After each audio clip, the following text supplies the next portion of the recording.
நீங்க 2025ல பட்ஜெட் ஃப்ரெண்ட்லியா ஒரு PS4 கன்சோல் யூஸ்டு இல்ல ரிஃபர்பிஷ் வாங்கணும்னு நினைக்கிறீங்களா? அப்போ இந்த வீடியோ உங்களுக்காக தான். சோ ஒரு 5 முக்கியமான பாயிண்ட் சொல்றேன்.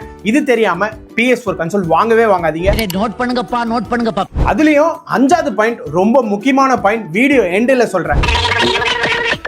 So point number 1, நீங்க வாங்க போற PS4 கன்சோல்ல பேக் சைடுல வாரண்டி சீல் இருக்கான்னு பாருங்க.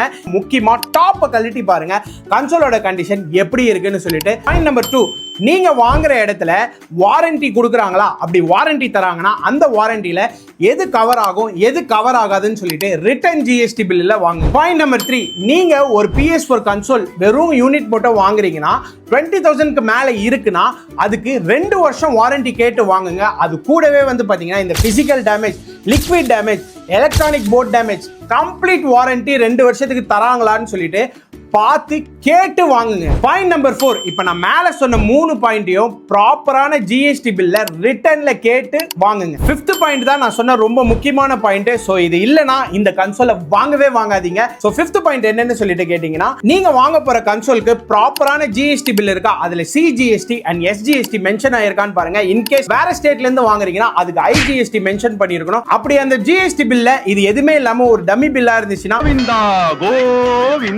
முடிச்சு விட்டாங்க போங்க. இது மாதிரி விஷயம் தெரியவே தெரியாதுங்க. இதுதாங்க ஃபர்ஸ்ட் டைம் கேக்குறேன்னு நினைச்சீங்கன்னா இது மாதிரி இன்னும் மோர் இன்ஃபர்மேஷனல் வீடியோக்கு நம்ம ஷேடோ கேம்ஸ் பேஜை ஃபாலோ பண்ணிக்கோங்க.